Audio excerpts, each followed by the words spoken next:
नमस्ते बच्चों, my self Jaiswal sir. हम पढ़ रहे हैं class 9th science chapter atoms and molecules. In earlier class we have seen that Dalton's atomic theory along with law of chemical combinations. Now we will see what is an atom. What is an atom? Atom क्या है?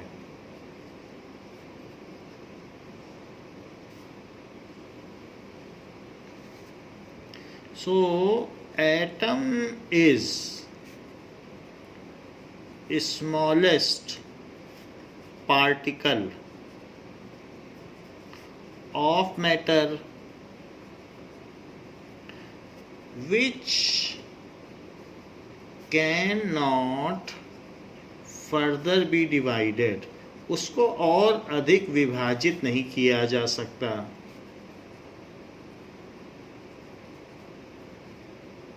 Now, atoms are so small that it cannot be seen with naked eye. Atoms are so small that it cannot be seen with naked eye. इसको हम देख नहीं सकते हैं, ये इतना छोटा है कि अगर एटम को आपको देखना है तो माइक्रोस्कोप की ज़रूरत पड़ेगी, अदरवाइज हम नेकेड आई से तो इसको नहीं देख सकते हैं। Now it can not be seen with naked I. Now you can imagine that the atomic radius, जो एक एटम होगा वो कितना छोटा होगा, इस चीज़ को हम देख सकते हैं। इसका जो रेडियस होगा ये 10⁻⁻⁹ मीटर होगा, इतना छोटा होगा। अगर हम इसे एटम मान लें तो इसका जो रेडियस होगा वो कितना होगा, 10⁻⁻⁹ मीटर। या ये कह सकते हैं 1/10⁻⁹ मीटर। या ये कह सकते हैं कि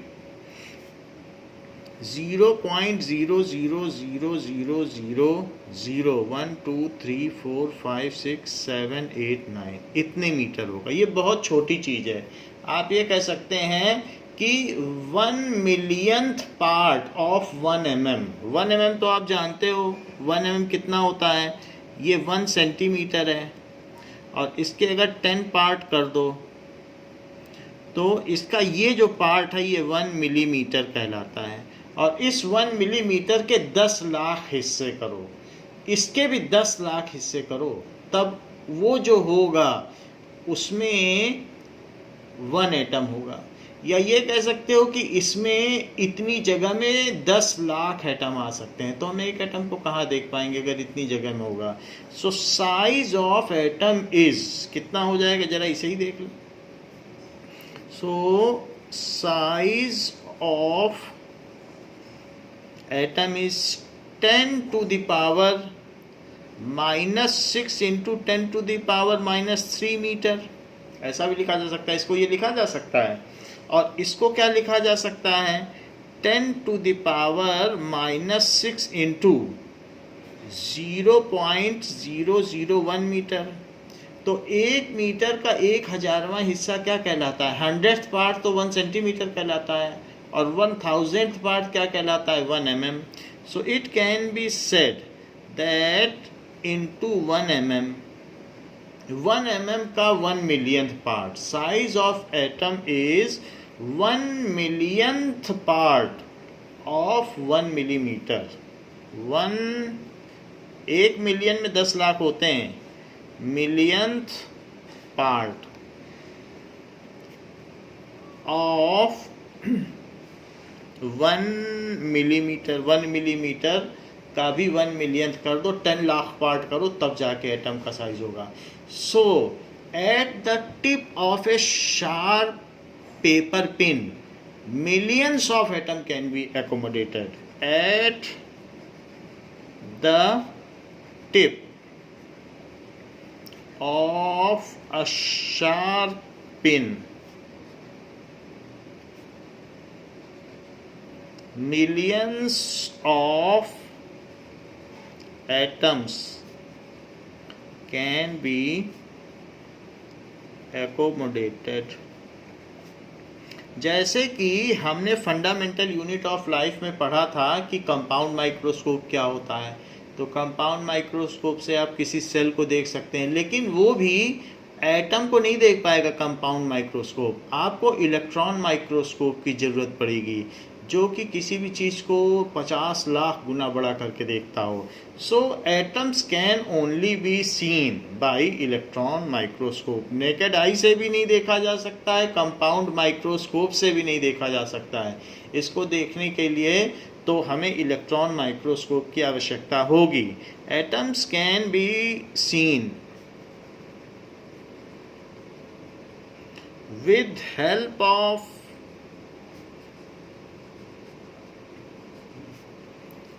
इलेक्ट्रॉन माइक्रोस्कोप। अगर हम इलेक्ट्रॉन माइक्रोस्कोप से देखेंगे तो ही एटम को देख पाएंगे। अगर हम इलेक्ट्रॉन माइक्रोस्कोप से देखेंगे तो एटम हमको इस तरीके से दिखेगा। सो it can be visualised bye electron microscope. तो ऐसा दिखेगा। ये बहुत सारे एटम हैं अलग अलग और अरेंज होते हैं, सॉलिड में तो सब अरेंज होते हैं। तो इस तरीके से ये यहाँ पर दिखाया जा रहा है ना। ये तो बात हो गई कि एटम की, कि एटम का साइज कितना छोटा होता है। अब जरा देखिए, हम इसको कुछ और विजुअलाइज करें कि कितना छोटा होता होगा। जैसे कि अगर हम एक वाटरमेलन का साइज देखें तो साइज ऑफ वाटरमेलन कितना होता है? साइज ऑफ छोटा तरबूज अगर होगा तो 10 to the power -1 मीटर यानी 10 सेंटीमीटर होगा। 1/10 मीटर तो 10 सेंटीमीटर होगा। साइज ऑफ आंट कितना होगा? साइज ऑफ आंट वो 10 to the power -2 मीटर यानी 1 सेंटीमीटर। 1 सेंटीमीटर की बहुत बड़ी आंट होगी तो ही होगी, अदरवाइज एक सैंड का पार्टिकल कितना छोटा होगा? बालू का कण। तो साइज ऑफ सैंड वो और छोटा होगा, 10 to the power -4 metre. 1 mm का 1/10 पार्ट। 1 मिलीमीटर तो आप जानते हो, 1 मिलीमीटर आपको यहाँ दिखाया भी गया है। तो 1 मिलीमीटर ये है, 1 मिलीमीटर, उसका भी 1/10 पार्ट उतना होता है बालू का कण।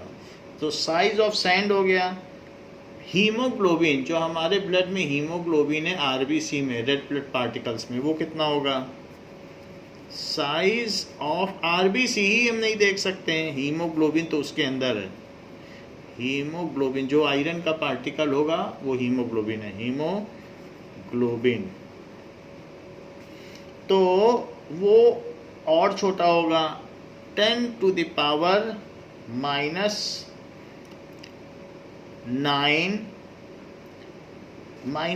मीटर। तो ये 10 to the power -8 मीटर हो गया, और छोटा हो गया। यानी पॉइंट के आगे 8 0 हो गए, 7 0 और 1 हो गए। इसके बाद मॉलिक्यूल ऑफ वाटर देखें जरा, तो मॉलिक्यूल ऑफ वाटर भी आप नहीं देख सकते हो, तो वो भी बहुत छोटा होता है। So it is molecule of water, वो कितना छोटा होगा? It is 10 to the power -9 metre. और atom of hydrogen, atom of hydrogen, it is 10 to the power -10 metre. सबसे छोटा हाइड्रोजन का एटम होगा। फिर उससे बड़े भी होंगे, तो जो बड़े होंगे वो 10 to the power -9 तक पहुंच जाएंगे, -9। ये एक जनरल साइज है। लेकिन अगर हाइड्रोजन का सोचोगे तो हाइड्रोजन का एटम इसका 1/10 होगा, बहुत छोटा सा बनेगा हाइड्रोजन का। और ये एक जनरल धीरे धीरे बढ़ते जाएगा, बड़ा साइज होता जाएगा। तो हाइड्रोजन का ये साइज होता है। Now So different elements are made up of different kinds of atom. Different elements are made up of, जैसे आयरन अलग एटम का बना है, कॉपर अलग का बना है, कार्बन अलग का बना है, तो सभी अलग अलग एलिमेंट्स अलग अलग एटम के बने हैं. Kind of atoms. Dalton, John Dalton proposed symbols for various kinds of atom. John Dalton ने अपने टाइम में ये प्रपोज किया कि किस तरीके से एटम्स का सिंबल होगा. सो symbol of atoms as proposed by John Dalton. Symbols of atoms as proposed by John Dalton, जिनकी एटॉमिक थ्योरी है तो उन्होंने एटम के बारे में बताया. लेकिन जिस समय उन्होंने बताया उस समय बहुत सारे एटम नहीं थे. उस समय very few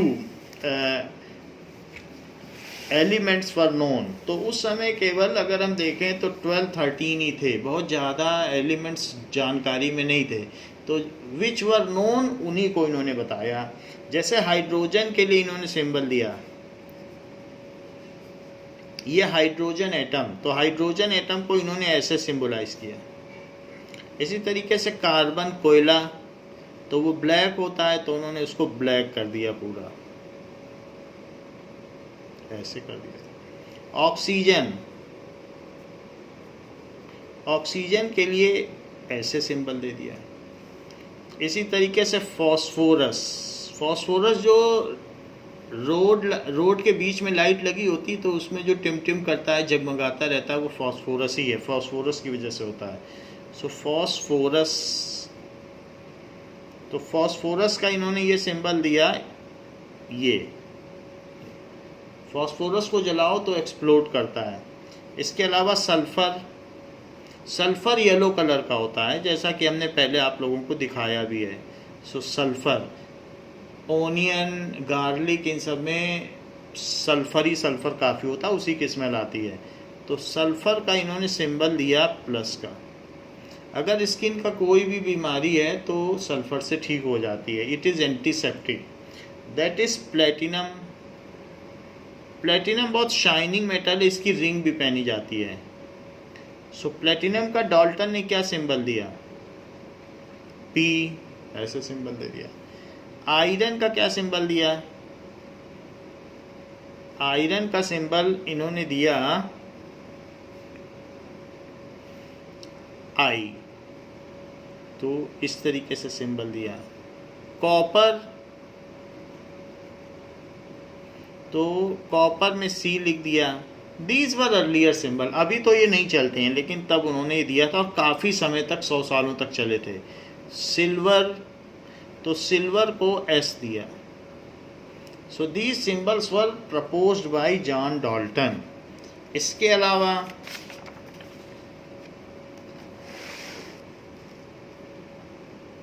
the symbol proposed for gold. तो गोल्ड को कैसे सिंबलाइज किया? गोल्ड को जी लिख दिया. और जी लिखने के बाद इसमें यहाँ ऐसे ग्लिटर बना दिया. गोल्ड. And lead. तो लेड क्या होता है कि लेड एसिड बैटरीज होती है, बहुत सॉफ्ट मेटल है. तो ब्लैक ग्रे कलर का सॉफ्ट मेटल है, तो इसमें एल लिख दिया. और मरकरी को कैसे इन्होंने सिंबलाइज किया? मरकरी शाइनिंग है, जिससे हम लोग का टेम्परेचर मेजर किया जाता है, तो हम मरकरी जानते हैं. मरकरी के लिए इन्होंने यहाँ ऐसे ऐसे कर दिया. तो हमें ये सिंबल जानने चाहिए क्योंकि ये पूछे जाते हैं. So it is the symbol of mercury. Now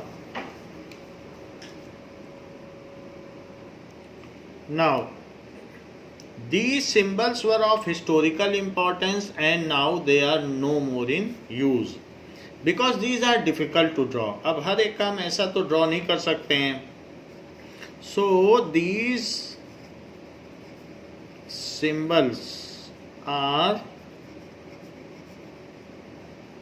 difficult to draw and no more in use. Though they are of historical importance, पहले historical importance के थे. So a 1 or 2 letter system is proposed by J.J. Berzelius, scientist of Sweden. तो जो आजकल हम लोग use कर रहे हैं जैसे हाइड्रोजन के लिए H, तो लेटर सिस्टम इन्होंने यूज़ किया. तो J.J. Berzelius has proposed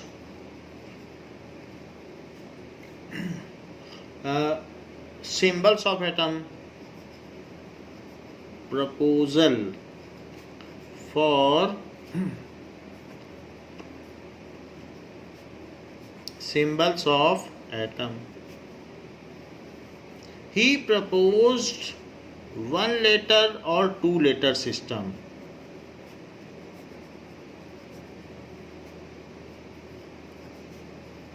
One letter or 2 letter system of English alphabet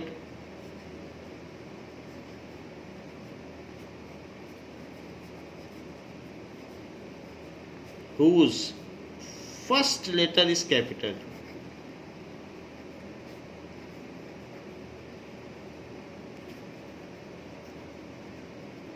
And they are originated from Latin name. And they are, जो एलिमेंट है उनके लैटिन नेम थे, उसके बेसिस पे दिए गए हैं.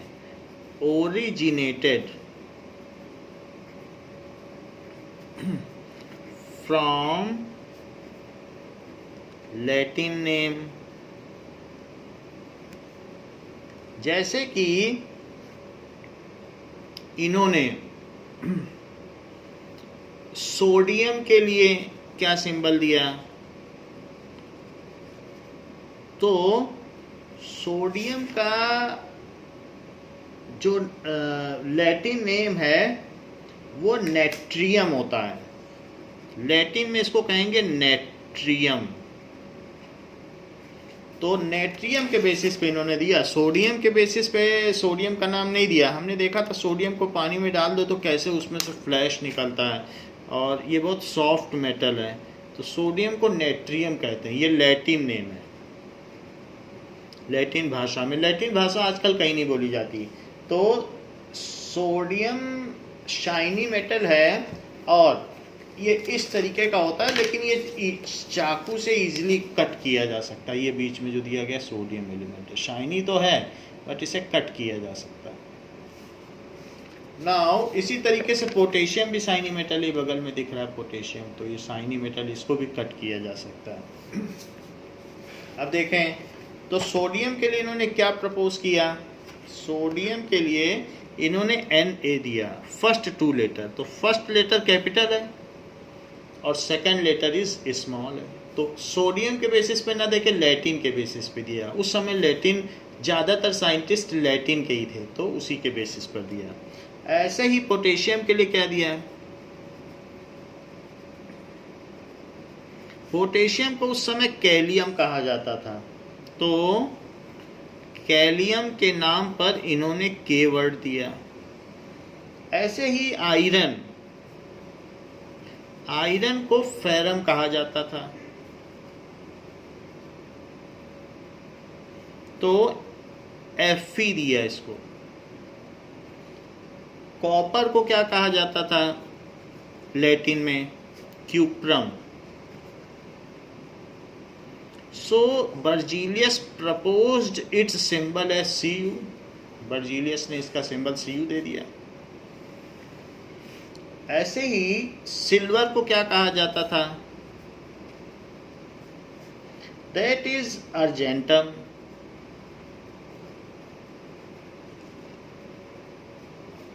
तो इसे इन्होंने Ag बोला। गोल्ड को क्या कहते थे? गोल्ड को बोला जाता था aurum. So it was symbolized as Au by Berzelius। Mercury जिससे मरकरी का थर्मोमीटर है, हम लोग अपने टेम्परेचर मेजर करते हैं, तो hydrargyrum, it is known as hydrargyrum. And इसमें इन्होंने H यहां से उठाया और G यहां से उठाया, ये G, तो Hg बोला, Hg।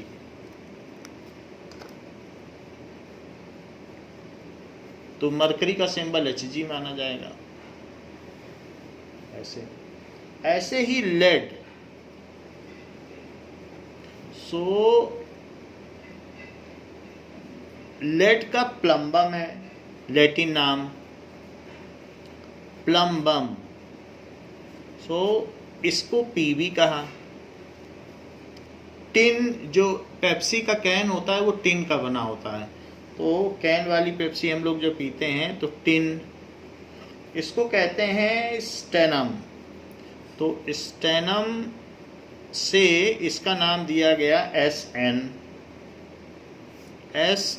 तो हमें ये याद रखना चाहिए, अगर हम ओरिजिन, उसकी एटिमोलॉजी याद रखेंगे तो हमें नाम याद रहेगा कि उसका, और नाम पूछा भी जाता है। एंड द अदर लेटर्स, जो दूसरे और भी हैं जो उस समय पता थे, तो उसके बेसिस पे कुछ नाम दिए गए, जैसे कि हाइड्रोजन को दिया गया H।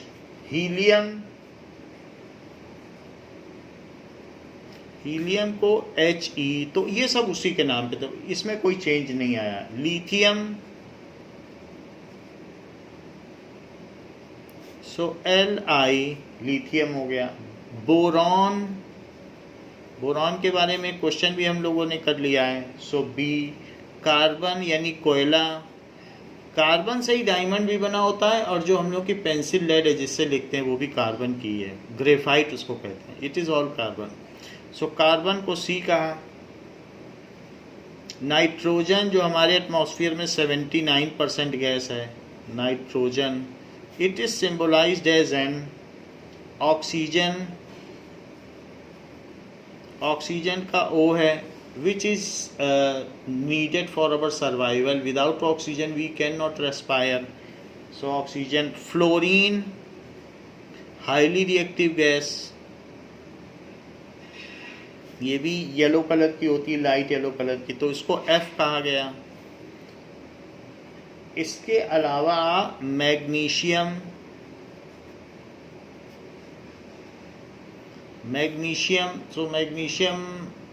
भी एक शाइनी मेटल है, तो जो फुलझड़ी हम लोग जलाते हैं दीपावली में वो प्योरली मैग्नीशियम की होती है, सो इसको Mg कहा जाएगा। एल्यूमिनियम, इसमें आप देख रहे हैं कि इन्हीं से लेटर लिए गए हैं, सो एल्यूमिनियम में Al। सो फर्स्ट 2 लेटर या फर्स्ट और थर्ड लेटर ज़्यादातर ऐसे लिए गए हैं, तो कहीं कहीं 2 लेटर्स लिए हैं तो फर्स्ट 2 ले लिया, यहाँ पर फर्स्ट 2 ले लिया, यहाँ फर्स्ट और थर्ड ले लिया। मैग्नीशियम। सिलिकॉन मेटलॉइड है, तो Si। जो हम लोग की चिप होती है, मेमोरी कार्ड या ये सब सिलिकॉन के ही बने होते हैं। फास्फोरस, तो हम लोगों ने देख लिया, फास्फोरस P है। सो फास्फोरस का P हो गया। इसके अलावा भी और कुछ भी सिंबल हैं, जैसे कि सल्फर। तो सल्फर के केस में S आएगा। सल्फर येलो कलर का होता है सल्फर।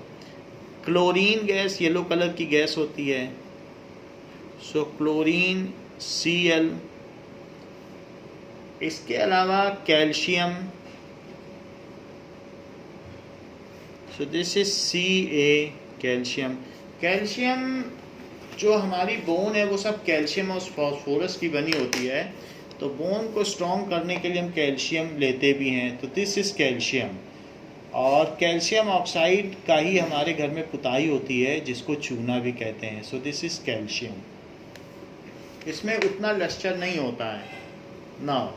लेड को अगर हम देखें तो लेड इस तरीके का होता है, दिस इज लेड, लेकिन ये सॉफ्ट होता है, अगर आप अंगूठे से इसको दबाएंगे तो ये दब जाता है, इतना हार्ड मेटल नहीं होता है। और आसानी से अगर आप गैस के ऊपर इसको रखेंगे तो ये मेल्ट भी हो जाता है, तो इसको मेल्ट भी किया जा सकता है।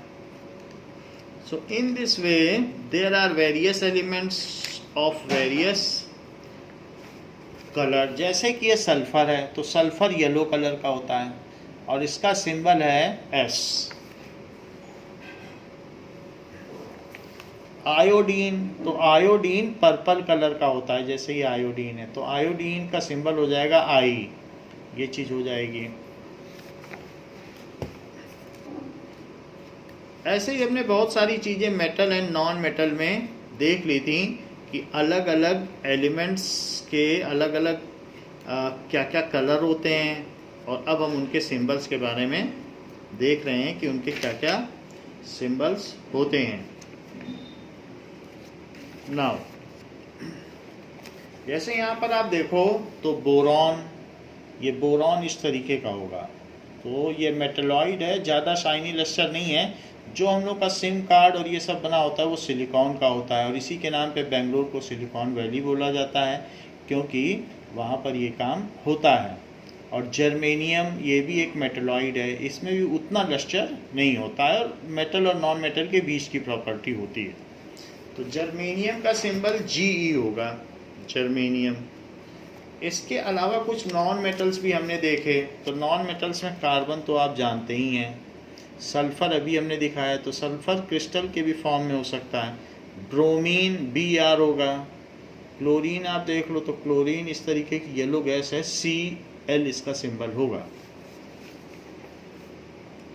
Now there are some metals also, जैसे आप मेटल में देखें, सिल्वर तो हम जानते हैं, सिल्वर तो चांदी की पायल या चांदी की चीज़ें होती हैं। जिंक देख लीजिए आप, Zn होगा।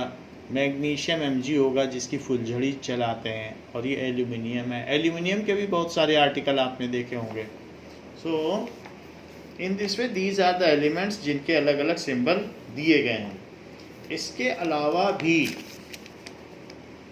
गोल्ड, तो गोल्ड का साइनी लस्टर होता है, तो गोल्ड इस तरीके का होगा। एंड सोडियम, तो ये सोडियम के टुकड़े हैं, सोडियम के टुकड़े को ऑयल में रखा जाता है क्योंकि एक्सप्लोड कर जाएगा अगर वाटर के कांटेक्ट में आएगा।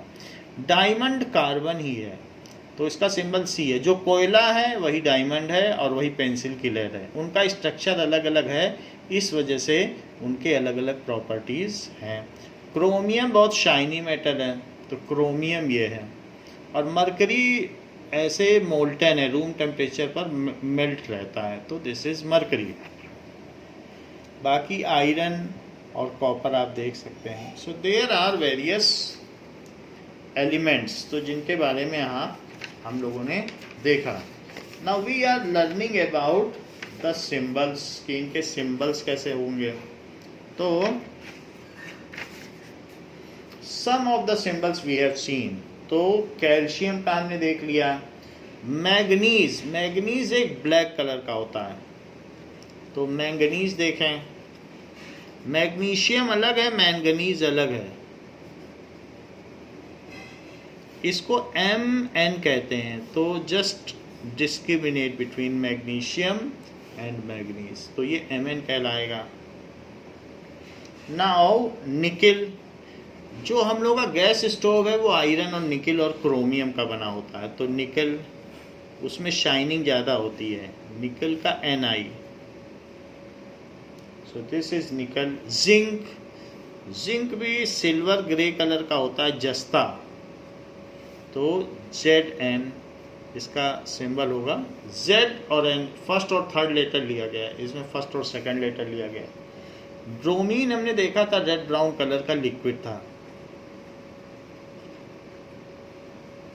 तो इसका सिंबल Br है।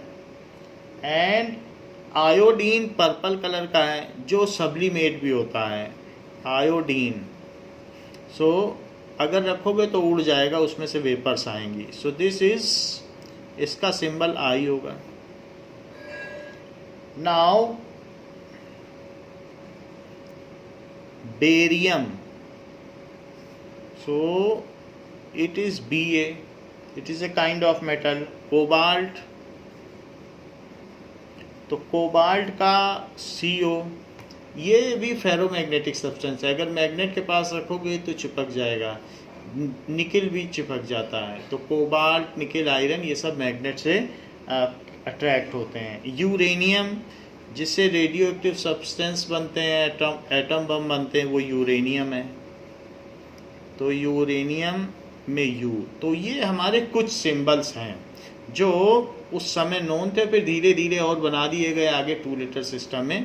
तो ये चलता है, 2 लेटर सिस्टम भी है, 1 लेटर सिस्टम भी है। So we have to by heart these symbols because they are to be used in long run. Long run में इनका काम आने वाला है, इसलिए हम इन्हें तैयार कर लें। इसके अलावा नियॉन को भी तैयार कर लें, आपकी बुक में नियॉन भी दिया है। नियॉन एक गैस है, Ne, तो नियॉन भी आप तैयार कर लें। So these are various symbols.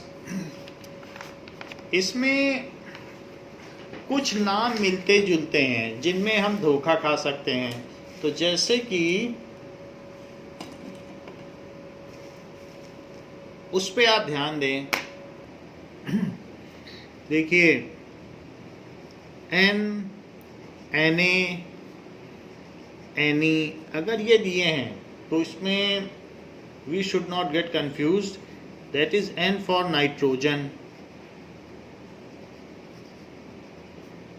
It is for sodium, natrium, and it is for neon. Mg, Mn, तो इसमें हमें कंफ्यूज नहीं होना चाहिए। तो Mg magnesium, and it is manganese, so it is for manganese.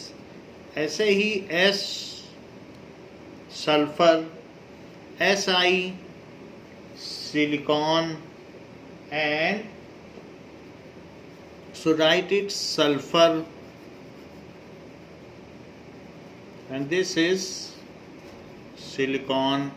C, Cl, Cu, तो इनमें भी हमें डिस्क्रिमिनेट करना चाहिए। And CO, this is carbon,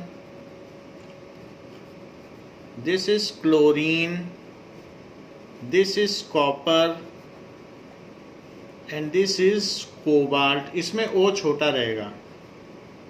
cobalt भी मैग्नेट से अट्रैक्ट हो जाता है। अब देखें कि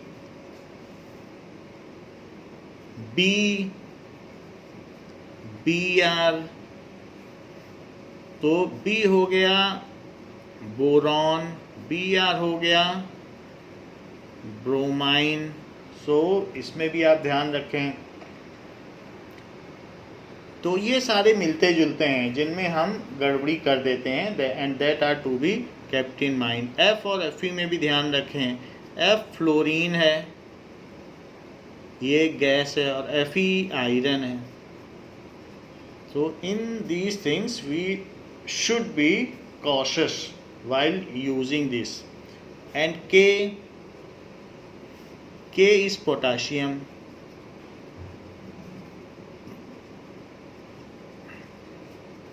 Now, और P फॉस्फोरस है। K और P में लोग गड़बड़ी करते हैं।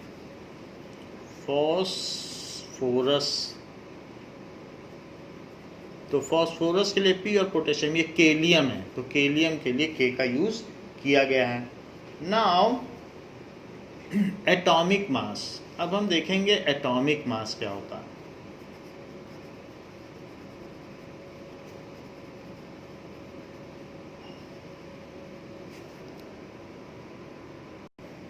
Now mass of atom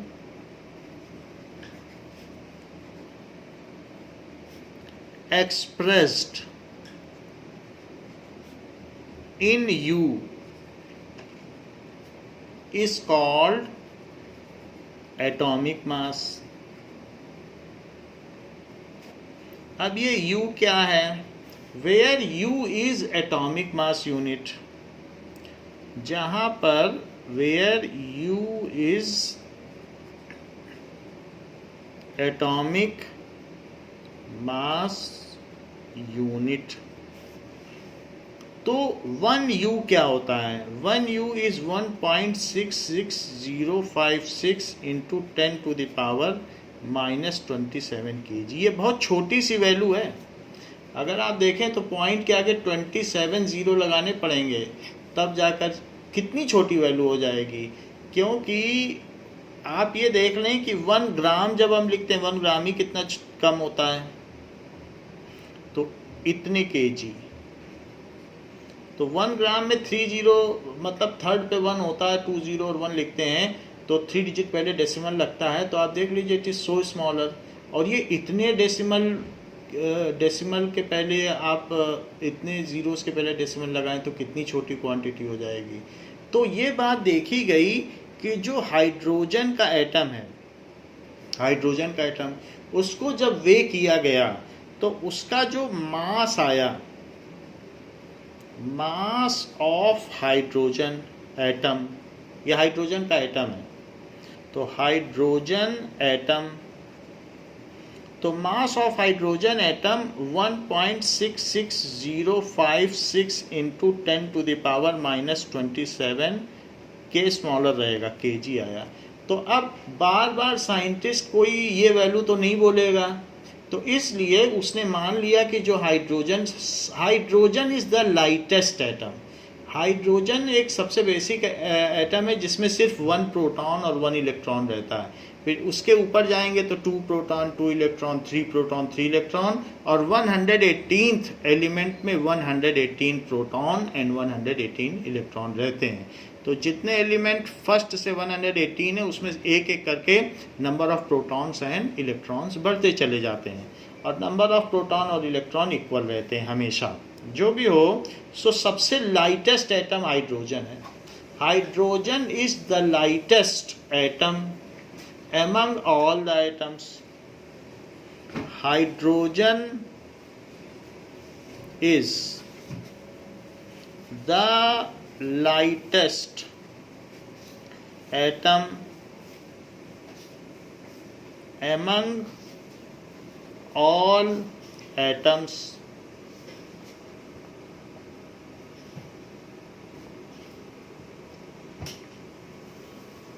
So अब ये लाइटेस्ट एटम है, तो इसका जो भी मास हुआ, ये सबसे हल्का एटम है, और इसमें 1 इलेक्ट्रॉन होगा और सेंटर में 1 प्रोटॉन होगा और बाहर ये 1 इलेक्ट्रॉन चक्कर मारता रहेगा. तो हाइड्रोजन का जो भी मास है उसको मान लिया गया, इस पूरे मास को 1U मान लिया गया, जितना भी मास है. क्योंकि साइंटिस्ट बार बार ये नहीं बोलेगा, उसको तो रोज इसी से काम है, तो इसलिए बोला गया जो एलिमेंट्री मास है उसको 1U मान लिया गया, सबसे छोटी. जैसे अगर कोई मान ले जिसको बनाना बेचना है, तो 1 बनाना को 1 यूनिट मान ले, फिर कोई 10 बनाना मांगेगा तो उसी के 10 पीसेस वो दे देगा, तो 10 यूनिट्स उसने उसको दे दिया. तो कोई एक चीज़ 1 यूनिट मान ली जाती है, तो इसको 1U माना गया. फिर इसके बाद देखा गया कि जो कार्बन का एटम है, सो कार्बन का जो एटम है वो इससे 12 टाइम्स हैवियर है. इसका मास तो हमने 1U मान लिया, वैसे इसका एक्चुअल मास ये है, लेकिन हमने 1U मान लिया. तो इसका मास आपने कितना मान लिया? साइंटिस्ट ने 1U मान लिया. और जो कार्बन का एटम है वो इससे 12 टाइम्स हैवियर है, तो फिर उसका मास 12U मान लिया. तो अगर आपको mass, atomic mass of carbon निकालना है, so mass of carbon atom it is equals to, atomic mass of carbon भी बोला जा सकता है इसको, एटॉमिक मास ऑफ कार्बन, और वो 12U है. 12 यू। अगर आप केजी में पता करना चाहते हैं तो भी कर सकते हैं, क्योंकि 1 यू इसके इक्वल है, क्योंकि यहाँ तो हमने दिखा दिया 1 U is nothing but it is equal to this. So आप इसे लिख सकते हैं 12 इंटू 1 यू। जैसे कि 4 kg पोटैटो, 4 किलो आलू का मतलब है 4 टाइम्स 1 किलो आलू, तो 12 यू का मतलब है 12 टाइम्स 1 यू। तो उसी तरीके से जैसे 4 सेंटीमीटर का मतलब है 4 टाइम्स ऑफ 1 सेंटीमीटर, वैसे ही यहाँ 12 यू का ये मतलब हुआ। तो अगर आप निकालना चाहो तो देन इसको लिखो 12 और 1 यू की वैल्यू क्या लिखी गई है 1.66056 into 10 to the power -27 kg, और फिर इनको मल्टीप्लाई करके जो भी आएगा तो वो 1.996 के करीब आता है, और 10 टू द पावर -26 या फिर 19.6 यहाँ लिख दो, जो भी हो आप। हमने एक डेसिमल इसमें शिफ्ट कर दिया तो -26 kg आ जाएगा। 19.6 यहाँ से आएगा और फिर उस डेसिमल को वहाँ कर दिया तो एक वो कम हो गया। फिर भी आपको ये सब करने की ज़रूरत नहीं, ये तो मैं सिखा रहा हूँ कि यू से केजी में कैसे बदलो। आपको तो सिर्फ इतना ही याद रखना है कि कार्बन का एटम हाइड्रोजन से 12 टाइम्स हैवियर है और 1 यू की वैल्यू इतनी है। दो चीज़ें याद रखनी है कि 1 यू, अगर आपसे कोई पूछे यू यूज़ कर रहे हो तो ये तो पता होना चाहिए कि 1 यू में कितना केजी है, फिर उस यू को बदल भी सकते हो। कोई आपसे कह दे हमको तो केजी में बताओ, तो आप उसमें 12 इंटू 1 यू लिख देना और 1 यू की जगह ये वैल्यू रख देना तो केजी में आ जाएगा। खैर ऐसा करने की ज़रूरत इस चैप्टर में नहीं पड़ेगी आपको। तो 1 U is equals to 1.66056 into 10 to the power -27 kg। ये बस अपने मन में याद रखें कि 1 यू को इतना माना गया, तो कभी भी ज़रूरत पड़े तो बदल लेना। However in case of atomic mass U is more than sufficient. जैसे कि अगर हाइड्रोजन का मास 1 यू है तो कार्बन का मास 12 यू है। Carbon is 12 heavier than hydrogen, nitrogen is 14 times heavier than hydrogen. तो कोई आपसे पूछे एटॉमिक मास ऑफ नाइट्रोजन तो 14 मत बोल देना, 14 यू बोलना, जिससे ये पता चले कि वो हाइड्रोजन से 14 टाइम्स हैवियर है। और यू तो आपको मालूम है 1 यू कितना होता है 1.66056 इंटू 10 टू द पावर -27। तो इसलिए अगर आपसे पूछा जाए तो ये एक रिलेटिव एटॉमिक मास है कि कोई भी चीज़ हाइड्रोजन से कितनी गुना भारी है, तो it is a kind of relative atomic mass. So अब जरा देखें एलिमेंट कौन कौन सा है और उसका एटॉमिक मास कौन कौन सा है। एलिमेंट और उसका एटॉमिक मास इन यू। तो यूज हमने हाइड्रोजन से कंपेयर कर लिया कि हाइड्रोजन से कोई चीज़ कितने टाइम्स हैवियर है। सो हाइड्रोजन का जो भी मास था, तो हाइड्रोजन का कितना मास था 1.66056 into 10 to the power -27 kg। उसको मैंने 1 यू मान लिया, 1 लिख रहा हूँ लेकिन 1 यू पढ़ना, यू यहाँ लिखा हुआ है। तो हाइड्रोजन का मास 1 यू है। नाउ हाइड्रोजन का मास तो 1 यू हो गया, फिर कार्बन का मास क्या है, कार्बन इज 12 टाइम्स हैवियर तो उसका मास 12 यू हो जाएगा, 12 you. Now nitrogen is how much times heavier than hydrogen. सब चीज़ें हाइड्रोजन से कंपेयर की जा रही हैं। नाइट्रोजन इज 14 टाइम्स हैवियर, तो इसलिए नाइट्रोजन का मास 14 यू। फिर यू की जगह वैल्यू डाल दो तो आपका केजी में आ जाएगा। ऑक्सीजन कितने गुना भारी है, ऑक्सीजन इज 16 टाइम्स हैवियर, तो ऑक्सीजन का मास 16 यू हो जाएगा। Sodium is how much times heavier than hydrogen, so sodium 23 times heavier है तो उसका 23 यू हो जाएगा। तो इन सब के एटॉमिक मास हमें याद होने चाहिए। मैग्नीशियम 24 गुना भारी है तो it is 24 you. Sulphur 32 times heavier है हाइड्रोजन से। येलो कलर का सल्फर 32U। कभी भी आपसे पूछा जाए एटॉमिक मास ऑफ सल्फर तो 32U बोलना। और अगर कभी भी आपसे कहा जाए क्लोरीन का एक एटम, तो क्लोरीन का सिंगल एटम 35.5U का होगा, 35.5 times heavier than hydrogen. And in similar manner what is the mass of calcium, जिससे हमारी बोन बनी है? So calcium is 40 times heavier. तो इस तरीके से ये हमने एटॉमिक मास का आपको टेबल बता दिया है, जो कि आपकी बुक में भी दिया गया है। So this is the table of atomic mass. Atomic masses of various elements, क्योंकि एलिमेंट तो किससे बना होगा? एटम से बना होगा। So atomic masses are expressed in U. Atomic mass is expressed in U. जरा देखो, atomic masses are expressed in U, where U is called atomic mass unit। U को बोला क्या जाएगा? atomic mass unit। value of 1U is 1.66056 into 10 to the power minus 27 kg होता है। and U is full form of U is atomic mass unit। now full form of U is atomic mass unit, और इसे unified मास भी कहते हैं। दो नाम है, पहले इसे यूनिफाइड मास कहा जाता था, अब इसे एटॉमिक मास यूनिट कहा जाता है। तो अगर आपसे कहा जाए 1U को डिफाइन करो, सो डिफाइन एटॉमिक मास यूनिट, तो आपसे पूछा जा रहा है कि what is atomic mass unit, वही 1U है।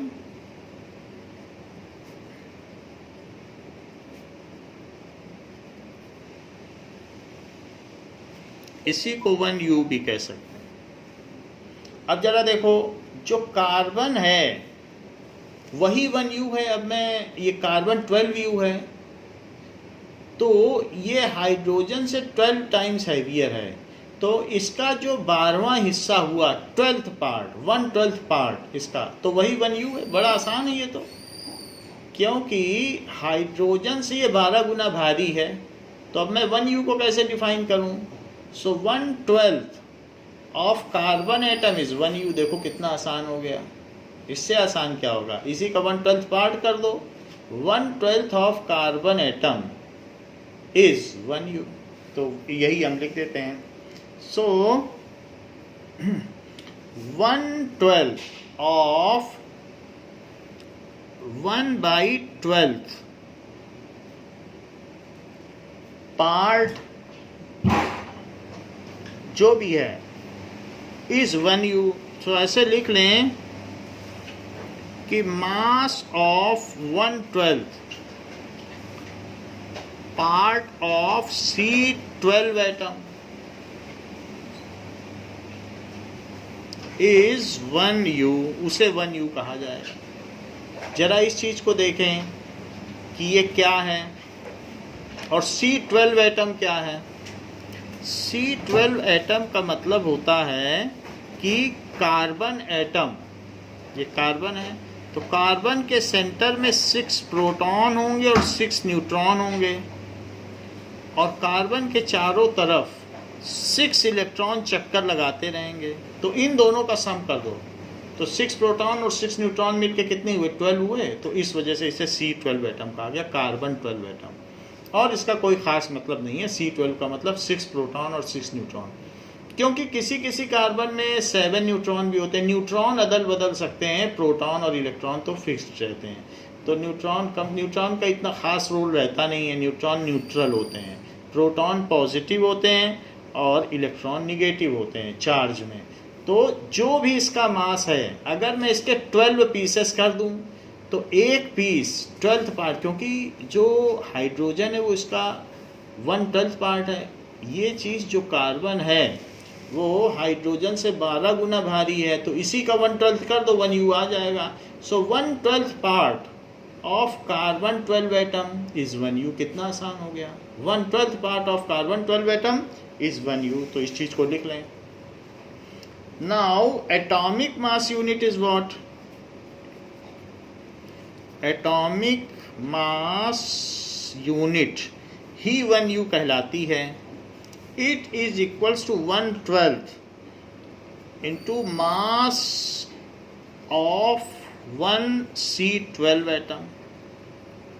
So this is only C12 atom, जिसमें 6 प्रोटॉन और 6 न्यूट्रॉन, उसे C12 एटम कहते हैं। तो ये फार्मूला हो गया कि atomic mass unit is 1/12।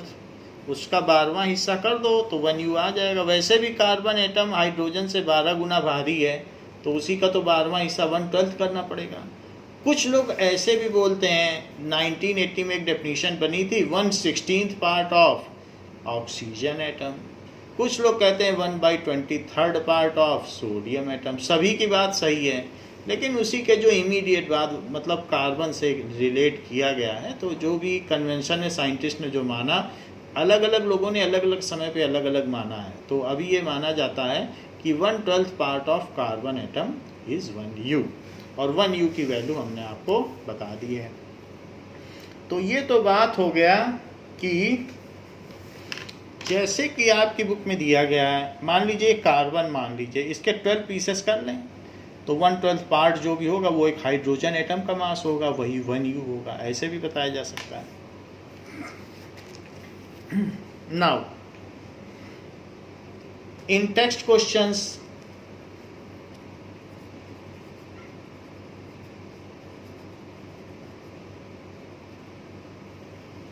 Page number 35, define atomic mass unit. So 1/12 part of C12 atom is 1U, यही कर देना। Define atomic mass unit। Second question पूछा गया है, why it is not possible to see an atom with naked eye? Why it is not possible to see an atom with naked eye? Atom को आप ऐसे naked eye से नहीं देख सकते। क्यों नहीं देख सकते हैं? An atom with naked eye. Now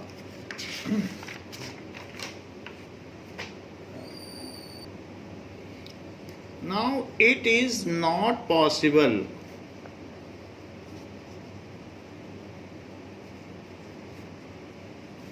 to see atom with naked eye, as it is very very small in size.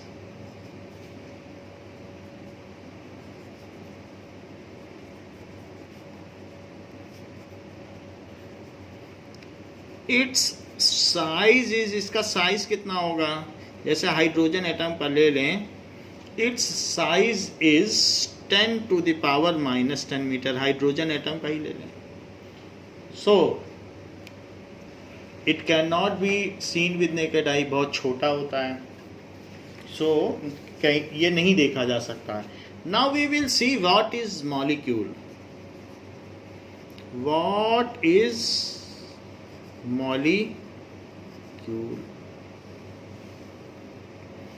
When atoms chemically combine with each other, then they form molecule. Atoms independently exist नहीं कर सकते हैं, उनको किसी न किसी से combine करना पड़ता है। सो इलेक्ट्रॉन की शेयरिंग हो सकती है, एक दूसरे को इलेक्ट्रॉन देते हैं, लेते हैं या शेयर करते हैं। तो जो भी करते हों वो हम अगले चैप्टर में देखेंगे कि इलेक्ट्रॉन की वो शेयरिंग कैसे करते हैं और क्यों करते हैं। लेकिन फिर भी वो इंडिपेंडेंटली नहीं रह सकते हैं। कुछ एटम इंडिपेंडेंटली रह सकते हैं, जैसे नोबल गैसेस के हीलियम, नियॉन, आर्गन, क्रिप्टॉन। बाकी कोई सिंगली नहीं रह सकते हैं। So only some atoms, only some atoms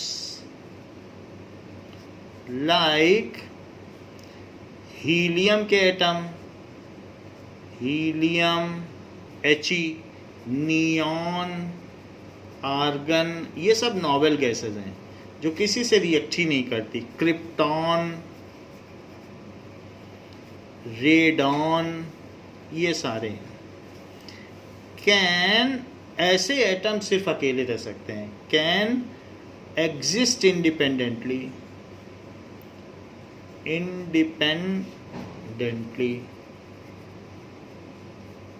ये अलग अलग रह सकते हैं। जैसे कि एग्जांपल है हीलियम, नियॉन, ये किसी से रिएक्ट ही नहीं करते हैं। आर्गन, क्रिप्टॉन, रेडॉन, ये सब रह सकते हैं। हाउएवर अदर एटम्स जो 118 है, अगर इन सबको छोड़ दिया जाए, इन 5 एटम्स को, तो हमारे पास 113 बचते हैं। तो और इसके अलावा जेनॉन भी है, तो जेनॉन भी आ सकता है। तो जेनॉन भी आप डाल लें, जेनॉन भी लिख लें, वो भी रह सकता है, वो भी एक नोबल गैस है। तो Ze, इन 6 को अगर निकाल दिया जाए तो बाकी जो बचते हैं 112 वो इंडिपेंडेंटली नहीं रह सकते हैं। So other atoms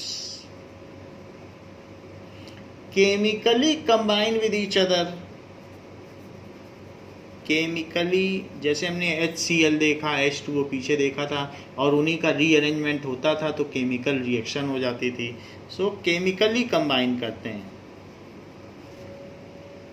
with each other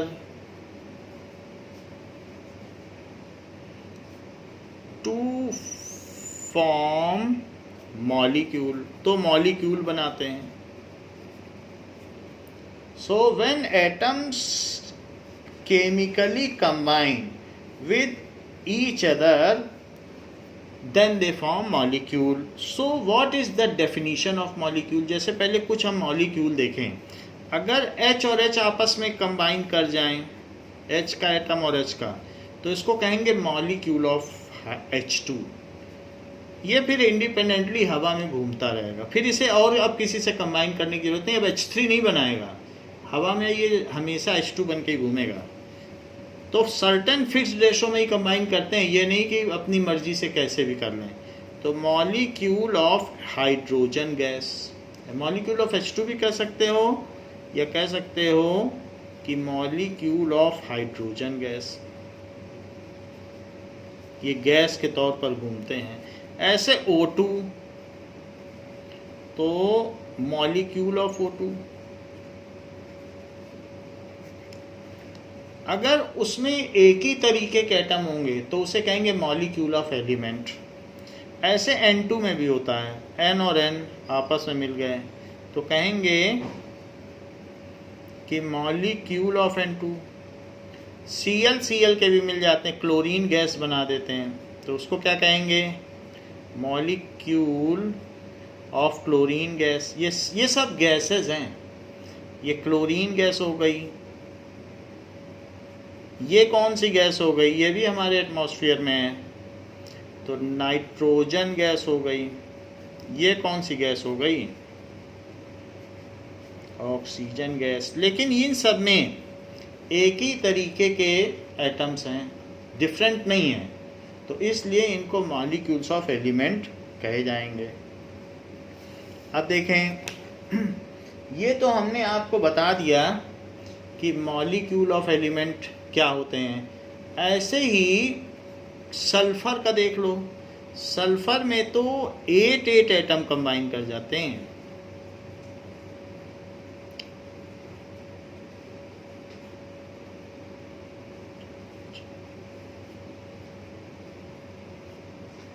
8 atom combine कर गया, इसे S8 कहेंगे। तो ये मॉलिक्यूल ऑफ सल्फर हो गया, येलो कलर का है। सो मॉलिक्यूल ऑफ एसिड भी कह सकते हो, मॉलिक्यूल ऑफ सल्फर भी कह सकते हो। तो ये केमिकली आपस में कंबाइन कर गए। फॉस्फोरस में 4 कंबाइन करते हैं। तो मॉलिक्यूल ऑफ P4 या फॉस्फोरस,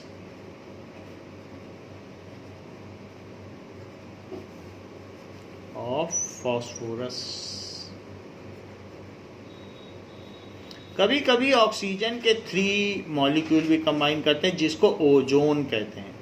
ओजोन लेयर हमको अल्ट्रावायलेट रेस से बचाती है, जो हमारी अपर लेयर हमसे 50 किलोमीटर ऊपर पर एक स्ट्रेटोस्फीयर है, एटमॉस्फेयर का एक लेयर है स्ट्रेटोस्फीयर, वहाँ रहती है। तो ये मॉलिक्यूल ऑफ O3 है, तो मॉलिक्यूल ऑफ ओजोन।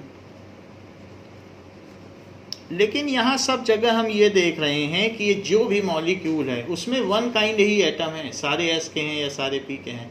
तो इसलिए ये कहलाएंगे मॉलिक्यूल ऑफ एलिमेंट। तो सबसे पहले हमें ये पता होनी चाहिए डेफिनेशन ऑफ मॉलिक्यूल, फिर उसके टाइप्स क्या क्या हैं वो भी देखें। तो what is molecule?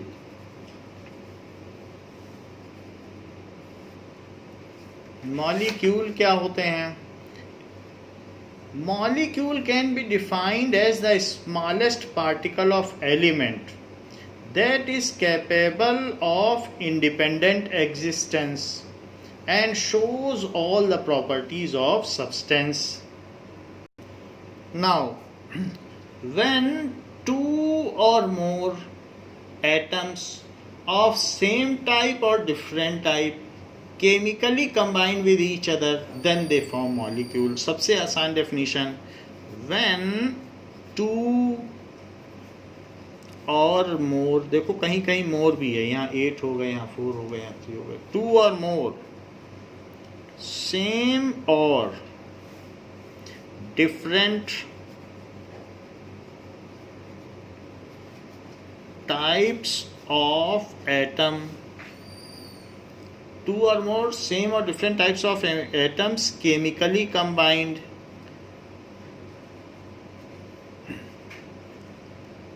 Chemically combine का मतलब एक दूसरे को इलेक्ट्रॉन देकर या लेकर या शेयर करके किसी न किसी तरीके से इलेक्ट्रॉन का लेना देना होता हो, तो ही ऐसा होगा। When 2 or more same or different types of atoms chemically combine, then they form molecule.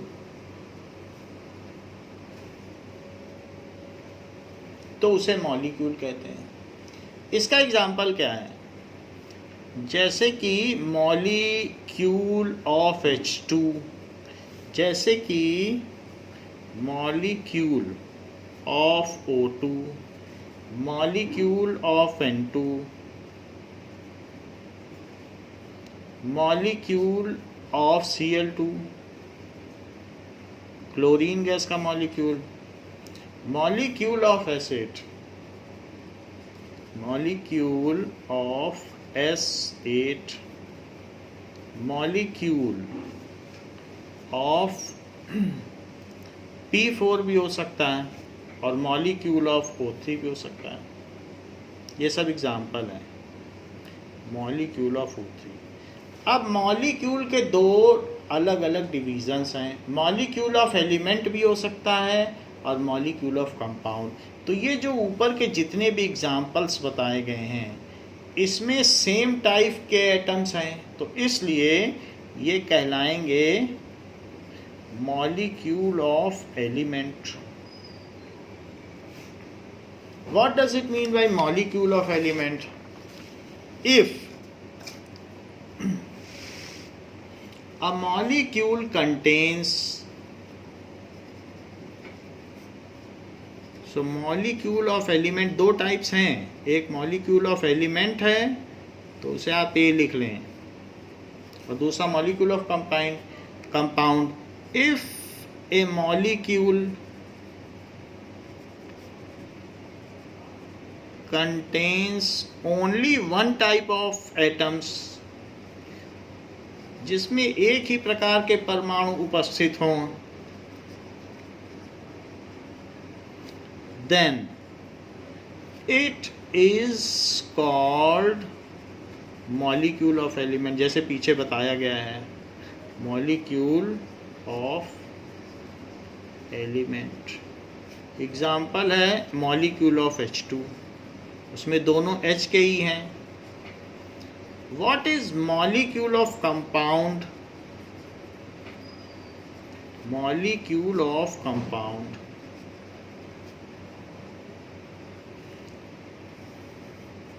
जो भी मॉलिक्यूल होगा, जैसे H2 है तो H2 अब फ्रीली घूम सकता है। एयर में H2 अगर आप देखोगे तो H2 रहता है, हवा में H2 बन के रहता है।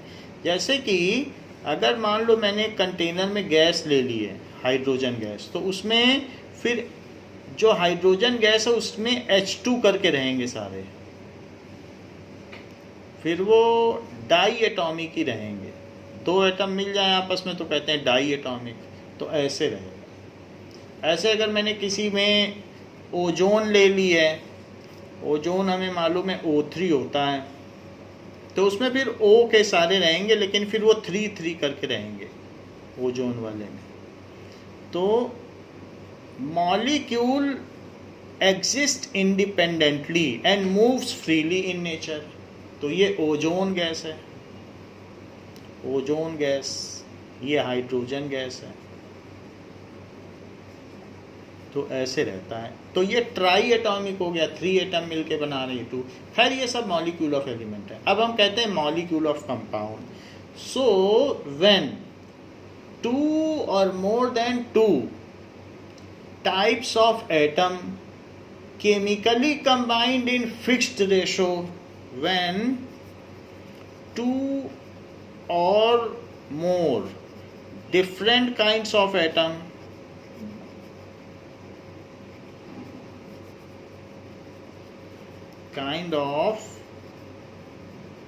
atoms chemically combine in fixed ratio,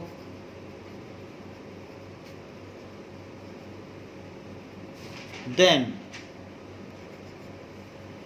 they form molecule of compound।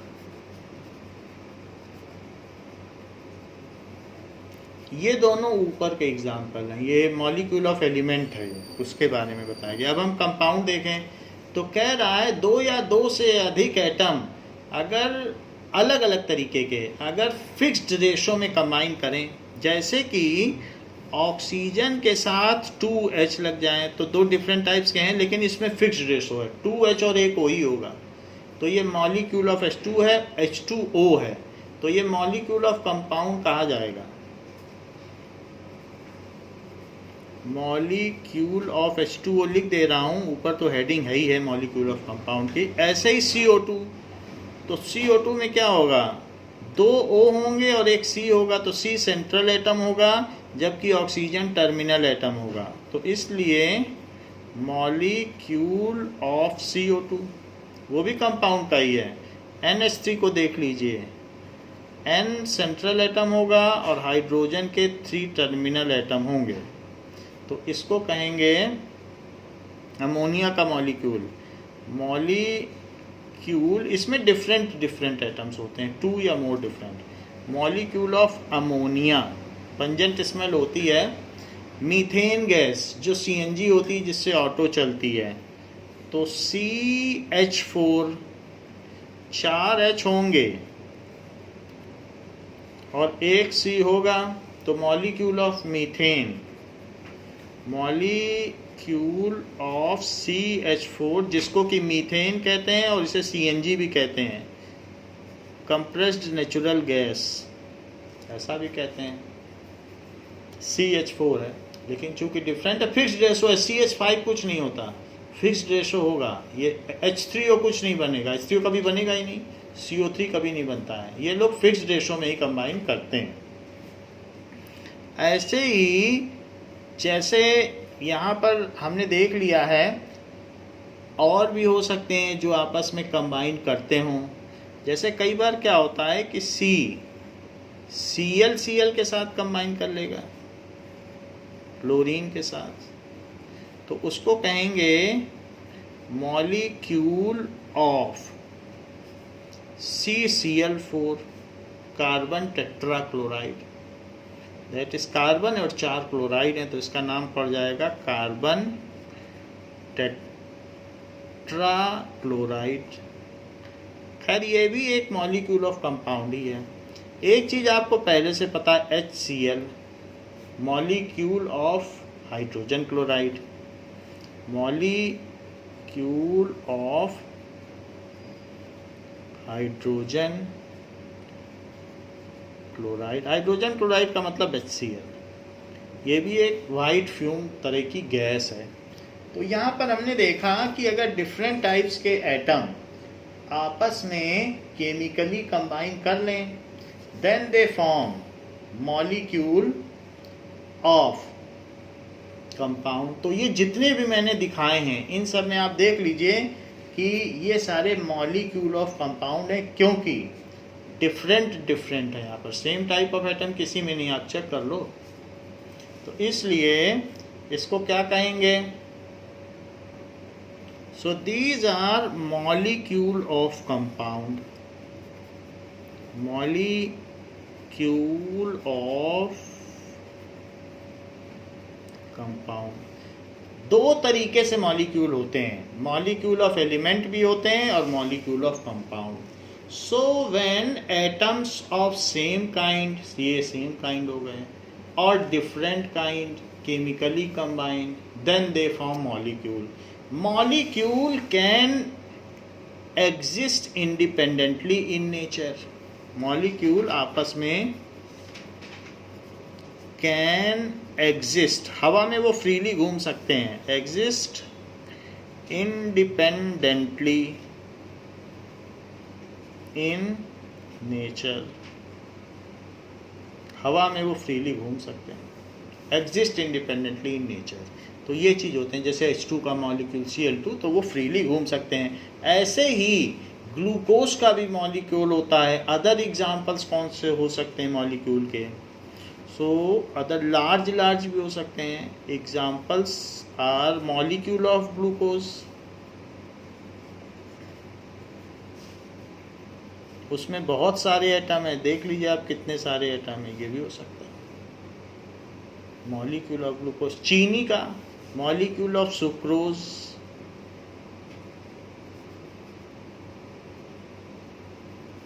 C12H22O11, that is sugar जो हम खाते हैं। तो इस तरीके से हम देखते हैं कि कई भी हो सकते हैं, यहाँ तो बहुत सारे हैं। तो दीज आर द मॉलिक्यूल्स।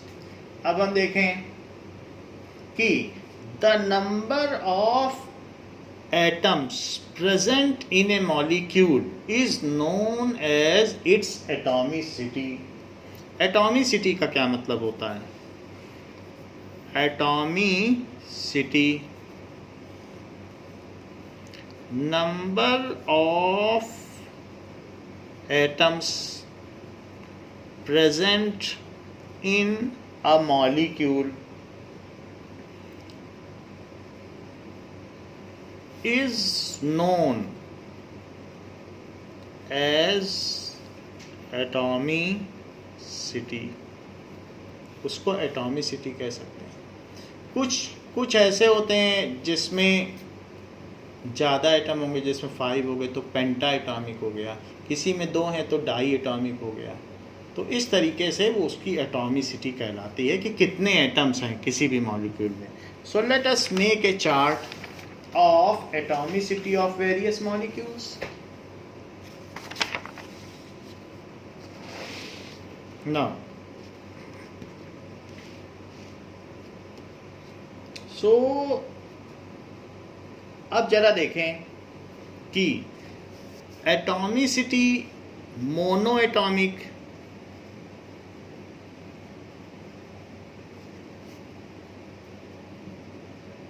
तो जिसमें सिर्फ एक ही एटम हो, वैसे वो मॉलिक्यूल ही नहीं होगा, क्योंकि एक एटम है तो मॉलिक्यूल क्या बनाएगा? तो ऐसे केस में वो एलिमेंट क्या क्या होंगे आपको पहले भी बताया है। एलिमेंट होंगे helium, neon, argon, krypton, xenon, radon, ये सभी गैसेस हैं। ये कभी किसी से रिएक्ट नहीं करती हैं, ये एटमॉस्फेयर में फ्रीली घूमती रहती हैं और कभी किसी से केमिकली कंबाइन भी नहीं करती हैं, ये मॉलिक्यूल ही नहीं बनाती। Second, di atomic. अब डाई एटॉमिक में मॉलिक्यूल ऑफ एलिमेंट भी हो सकता है, मॉलिक्यूल ऑफ कंपाउंड भी हो सकता है, जैसे H2, O2, N2, Cl2, iodine भी डाई एटॉमिक है, डाई फ्लोरीन F2 भी डाई एटॉमिक है, फ्लोरीन गैस, आयोडीन के क्रिस्टल भी डाई एटॉमिक हैं। इसी तरीके से ये सारे हो गए। लेकिन कुछ कुछ कंपाउंड भी हैं, जैसे मॉलिक्यूल ऑफ HCl, तो 2 एटम हैं, एक H का और एक Cl का, तो इसीलिए डाई एटॉमिक हो गया HCl। तो हाइड्रोजन क्लोराइड। अच्छा, HBr का क्या मतलब बोलोगे? Hydrogen bromide. HI का क्या मतलब बोलोगे? Hydrogen iodide. HF का क्या मतलब बोलोगे? Hydrogen fluoride. कुछ भी हो, ये सारे डाई एटॉमिक हैं। तो ऐसे भी क्या मॉलिक्यूल होते हैं जो 3 एटम से मिलके बने होते हैं, उसको कहेंगे ट्राई एटॉमिक। 3 से मिल जाए, जैसे O3 ओजोन, ओजोन लेयर हमको अल्ट्रावायलेट रेस से बचाती है। H2O, तो 2 H का और एक O का हो गया ना 3, तो try atomic. CO2 carbon dioxide, फिर से 3 हो गए, आप काउंट कर लीजिए, कार्बन का 1 और ऑक्सीजन के 2, सो दैट इज CO2। तो ये सारे के सारे ट्राई एटॉमिक हो गए। अब जरा देखें, टेट्रा एटॉमिक, 4 हूँ, क्या ऐसा भी हो सकता है? Tetra atomic. एक बात ध्यान देने वाली है कि ये मॉलिक्यूल ऑफ एलिमेंट है, जबकि ये दोनों मॉलिक्यूल ऑफ कंपाउंड है। टेट्रा एटॉमिक में 4 होने चाहिए, तो क्या अमोनिया में 4 हैं? NH3 में तो हाँ हैं, 1 N और 3 इसके। क्या P4 में 4 हैं? तो हाँ हैं। तो फास्फोरस के मॉलिक्यूल में भी ऐसे हैं, तो ये टेट्रा एटॉमिक हो गया। पेंटा एटॉमिक,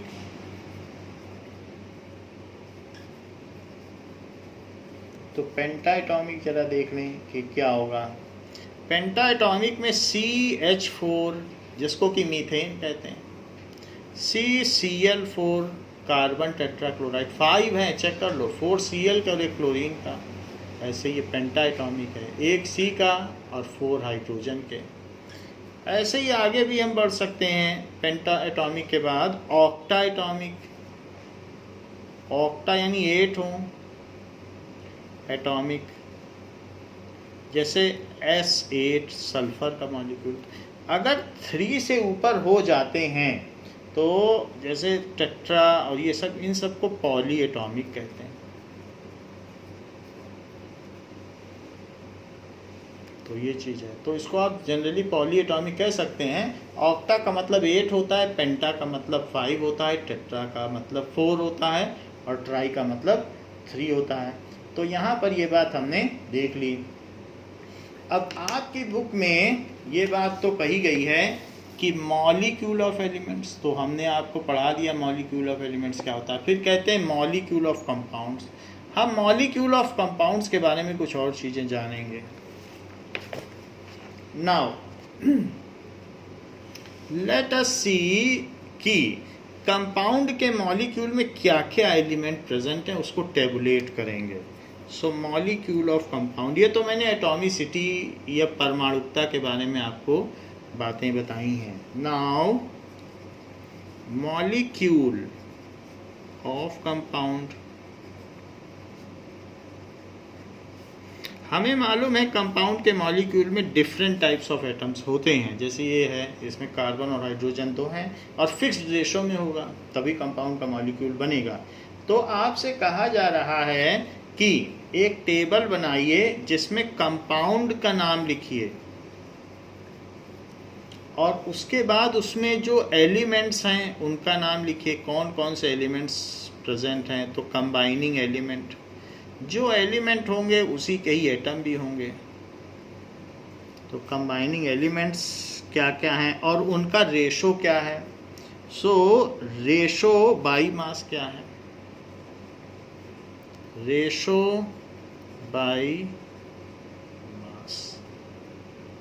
जरा चेक करें वाटर, तो यहाँ लिखो वाटर, वाटर कंपाउंड है।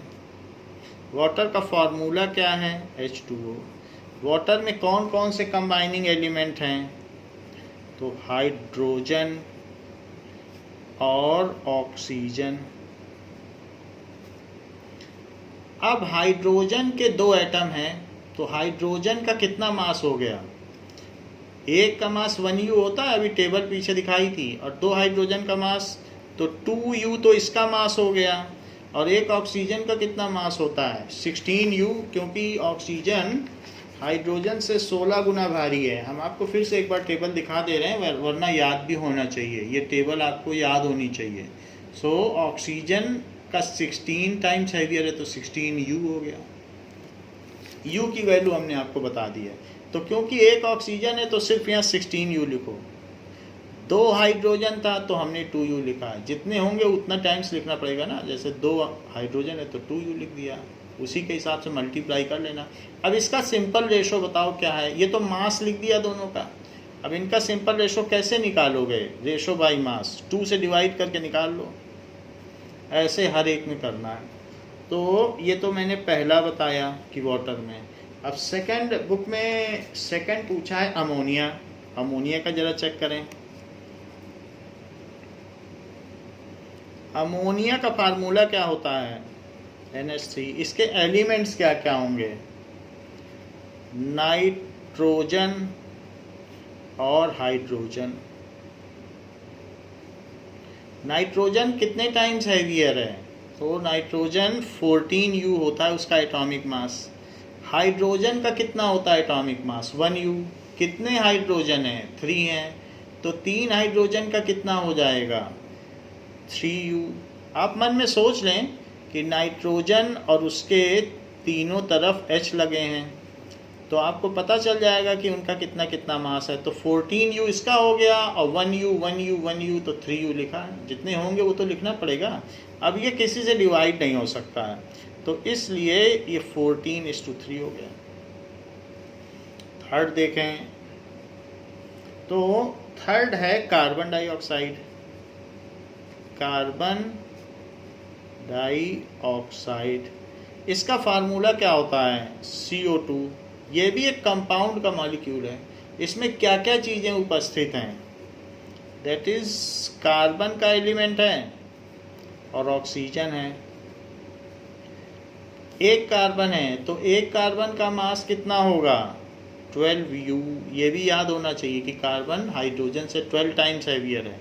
ऑक्सीजन का कितना मास होगा, 16U। लेकिन कितनी ऑक्सीजन है, 2 ऑक्सीजन है, तो 2 ऑक्सीजन का कितना मास होगा, 32U। ये मन में सोच लो कि एक कार्बन है और 2 ऑक्सीजन है। अब 2 ऑक्सीजन होंगी तो 2 ऑक्सीजन का लिखना भी पड़ेगा ना CO2 में, तो 32U लिखा है। एक एटम का मास 16U, तो 2 का है 32U।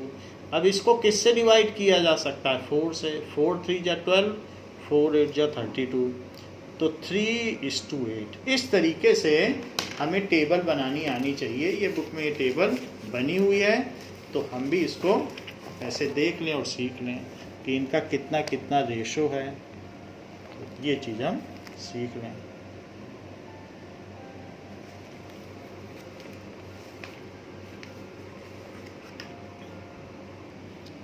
नाउ अब एक उल्टा क्वेश्चन पूछा जा रहा है कि अगर जैसे हमें H2O पता था, तो H2O में मैंने H2 का 2U लिखा, इसका 16U लिखा, तो ये आ गया। अब वो उल्टा पूछना चाहता है, कहता है कि अगर वाटर में हाइड्रोजन एंड ऑक्सीजन का ये रेशो हो तो इसका फार्मूला क्या होगा, जस्ट रिवर्स। तो इसकी भी टेबल आपके बुक में बनवा रहा है। तो क्वेश्चन में फिर से बता देता हूँ, if hydrogen versus oxygen ratio in water is 1:8 by mass. Now find out the formula of water. Find out, हमें पता नहीं है कि H2O होता है, तो उससे कह रहा है कि एक्सपेरिमेंट से उसने पता लगाया कि 1:8 के रेशो में हाइड्रोजन और ऑक्सीजन है। तो find out formula of water. बहुत सारे ऐसे केमिकल कंपाउंड होते हैं कि हमें मालूम ही नहीं होता वो क्या है, तो लेकिन उसमें हाइड्रोजन, ऑक्सीजन, कार्बन किस रेशो में है हम इसको पता कर सकते हैं। तो उससे हम फार्मूला कैसे निकालें ये बात पूछी गई है। इसके लिए आपको एक टेबल बनानी पड़ेगी। टेबल बनाने के लिए इसका ज़रा सलूशन देखें। तो सलूशन में लिखिए कि एलिमेंट्स कौन कौन से हैं। एलिमेंट्स हैं हाइड्रोजन एंड ऑक्सीजन, उनका मास रेशो बाय मास क्या क्या दिया गया है वो भी लिखें। ये टेबल ऐसे बन रही है, रेशो बाय मास क्या क्या दिया है। तो रेशो बाय मास 1:8 है। फिर यहाँ पर एटॉमिक मास उनका क्या क्या होता है वो भी लिखो। तो 1U होता है, एटॉमिक मास तो U में ही होता है, तो 1 होता है और उसका 16U होता है, तो यहाँ U लिख लेना। फिर इसके बाद एक टेबल बनाइए कि मास ratio upon atomic mass ratio. मास ratio upon atomic mass ratio, इसकी टेबल बनाओ। पहले एलिमेंट की बनाई, फिर रेशो बाय मास की बनाई, फिर एटॉमिक मास की बनाई, अब बना रहे हैं मास रेशो और इसकी। तो दिस बाय दिस करना, mass ratio by atomic mass ratio. तो 1/1 यहाँ पर क्या करोगे 8/16 mass ratio by atomic mass ratio. तो यहाँ 1 आ गया, यहाँ कितना आ गया, यहाँ करोगे तो 1/2 आ जाएगा।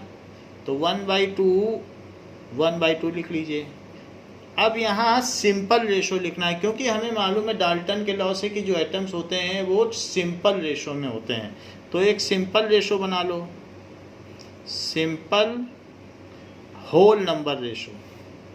कैसे बनाओगे इसका तो जो फैक्टर में डिनोमिनेटर है उसी से मल्टीप्लाई कर दो। तो 2 से दोनों में मल्टीप्लाई कर दो।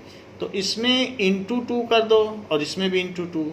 तो इंटू 2 कर दो क्योंकि नीचे डिनोमिनेटर है, फ्रैक्शन में तो होते नहीं मॉलिक्यूल का, एटम तो काट के तो आपस में कंबाइन नहीं करेंगे। तो दोनों में 2 से कर दो। जिससे भी करना सेम नंबर से करना और उसी नंबर से करना जो डिनोमिनेटर में हो। तो यहाँ 2 आ गया और ये 1 हो गया। इसका मतलब है कि 2 हाइड्रोजन और 1 ऑक्सीजन मिलके वाटर बनाएंगे। So formula of water is H2O, ऐसे करना है। So formula of water is H2O, ऐसे। अब देखो एक चीज़ और प्रैक्टिस करते हैं फिर से। तो ये तो जैसे इन्होंने किया है बुक में वो तो मैंने बता दिया कि आपको ये दिखाया गया है कि कैसे कैसे करना है, बिल्कुल उसी तरीके से हमने आपको करा दिया। तो ये पता चल गया कि फार्मूला H2 हो गया। अब देखो ये it is the ratio by number, ये जो आता है it is the ratio of atom by number. Mass ratio से हमने बाई नंबर रेशो निकाल लिया है। तो अब ये वाला क्वेश्चन करते हैं कि if the ratio of carbon to oxygen by mass is 3:8 then find the formula of carbon dioxide. So if the question दिया गया है if the ratio by mass of C/O is 3:8, find formula of carbon dioxide। तो ये चीज़ कही गई है कि अगर कार्बन डाइऑक्साइड में ये रेशो है तो सबसे पहले आप लिखे उसमें कार्बन डाइऑक्साइड में कौन कौन से एलिमेंट हैं। तो उसमें कार्बन है और ऑक्सीजन है। रेशो बाई मास क्या है, तो 3:8। उनका एटॉमिक मास U में क्या है atomic mass in U, it is 12U, और ऑक्सीजन का कितना होता है 16U। So mass ratio by atomic mass ratio, तो इनको जैसे पहले किया था वही काम कर रहे हैं। So mass ratio upon atomic mass, तो लिखो 3/12 और यहाँ लिखो 8/16। 3/12 को और कट किया जा सकता है 1/4, इसको 1/2। अब सिंपल रेशो में क्या करना पड़ेगा, 2 से करोगे तो फ्रैक्शन पूरी तरीके से नहीं मिटेगा, आपको पूरी तरीके से एलिमिनेट करना है, डिनोमिनेटर में कुछ नहीं बचना चाहिए। तो आप 4 से मल्टीप्लाई करो, ऐसे चीज़ से मल्टीप्लाई करना है कि सारा डिनोमिनेटर हट जाए। तो इसको 4 से मल्टीप्लाई करो और इसको भी, जिस नंबर से भी मल्टीप्लाई करोगे तो सेम से करोगे। तो इट इज़ इक्वल्स टू 1, और यहाँ करोगे 2 से करोगे तो 2, तो कार्बन 1 और ऑक्सीजन 2। सो फॉर्मूला ऑफ, इसको कहते हैं केमिकल फार्मूला, तो केमिकल फार्मूला भी लिख सकते हो। Formula of carbon di oxide is C1 आया है कि नहीं, और ऑक्सीजन 2 है तो CO2। एक क्वेश्चन इसी तरीके से मैं आपको प्रैक्टिस करने के लिए देता हूँ, उसको भी आपको करना है। Question, if calcium versus oxygen is equals to 5:2 by mass, find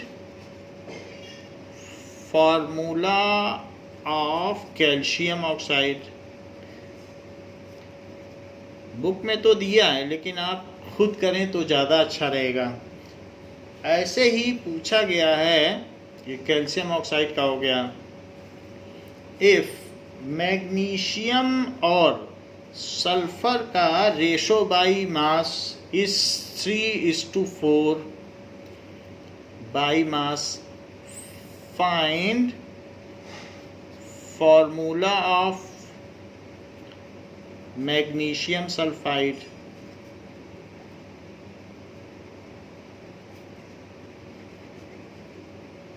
तो ये भी इसी तरीके से करना है कि मैग्नीशियम सल्फाइड का क्या फॉर्मूला होगा। और एक क्वेश्चन कॉमन है, इफ नाइट्रोजन और हाइड्रोजन का रेशो 14:3 है by mass in ammonia, ammonia में find formula of ammonia, chemical formula, find chemical formula of ammonia. So इन क्वेश्चन को प्रैक्टिस करें तो उससे आपको पता चल जाएगा कि हम किस तरीके से ये टेबल बना रहे हैं। ये टेबल बुक में भी दी हुई है। तो बच्चों इस क्लास के लिए इतना ही। इसके आगे राइटिंग केमिकल फार्मूला हम अगले चैप्टर में पढ़ेंगे। थैंक यू बच्चों, अगली क्लास में पढ़ेंगे। Thank you.